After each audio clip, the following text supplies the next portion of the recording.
ఏపీలో టీడీపీ అధికారంలోకి రాగానే దివ్యాంగులకు 6000 పెన్షన్ ఇస్తామని చంద్రబాబు హామీ ఇవ్వడంపై రాష్ట్ర దివ్యాంగుల సంఘం డైరెక్టర్ మురళీ సంతోషం వ్యక్తం చేశారు.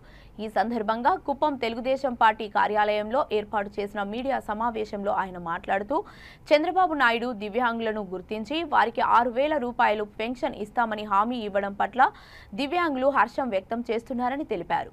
కుప్పంలో చంద్రబాబును 1,00,000 ఓట్ల మెజారిటీతో గెలిపించుకునేందుకు తమ వంతు కృషి చేస్తానన్నారు. జిల్లాలో 85,000 మంది దివ్యాంగులు అంతా ఏకతాటిపైకి వచ్చి తెలుగుదేశం పార్టీ అభ్యర్థుల విజయానికి కృషి చేస్తామన్నారు. ఈ కార్యక్రమంలో టీడీపీ నేతలు గోపి ముఖేష్ తదితరులు పాల్గొన్నారు.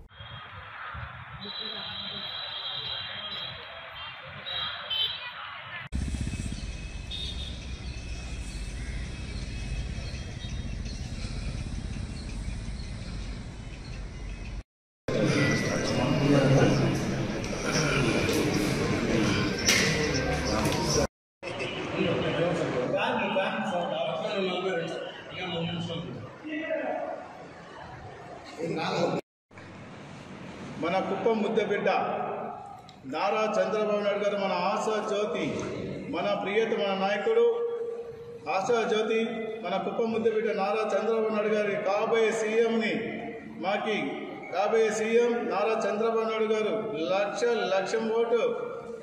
మన చిత్తూరు జిల్లాలో 80,000 దివ్యాంగులు ఉన్నారు. ప్రతి ఒక్కరు మీకు కలిసి ఒక్కటిగా 1,00,000 ఓటు మెజార్టీతో మేము గెలిపించుకుంటాం. అదేవిధంగా ప్రతి ఒక్కరూ మన దివ్యాంగులు ప్రతి ఒక్కరిని అన్ని 14 నియోజకవర్గాల్లో ఒక్కటి కలిసి 1,00,000 ఓట్లు గెలిపించుకొని మనకి ప్రతి నెల 6,000 రూపాయలు హామీ ఇచ్చినారు. అదేవిధంగా 350 యూనిట్లు కరెంటు ఫ్రీగా సొంత ఇల్లు ఉన్న వారికి మాత్రమే అది. అదేవిధంగా అపాయింట్మెంటు మన దివ్యాంగులకు అపాయింట్మెంట్ ఇల్లు కట్టించే హామీ ఇచ్చినారు. అదేవిధంగా మన ప్రతి ఒక్కరూ మన దివ్యాంగులు మేమంతా కలిసి ప్రతి ఒక్కరు విలేకరుల మిత్రులందరికీ కూడా నా యొక్క నమస్కారాలు. ఈరోజు మన కుప్పం నియోజకవర్గ ఎమ్మెల్యే మరి మన కుప్పం కాబోయే ముఖ్యమంత్రి నారా చంద్రబాబు నాయుడు గారు ఈరోజు వికలాంగుల కోసం ఎన్నో హామీలు ఇవ్వడం జరిగింది. దానిలో భాగంగా వారికి 6,000 రూపాయలు పెన్షన్ ఇవ్వడం అనేది ముఖ్యంగా తెలియజేసినారు. ఎందుకంటే ఎంతోమంది వికలాంగులు ఈరోజు 80,000 మంది మన జిల్లాలోనే ఉన్నారు. వారందరికీ కూడా ఇది ఒక మంచి అవకాశం ఇవ్వడం జరిగింది.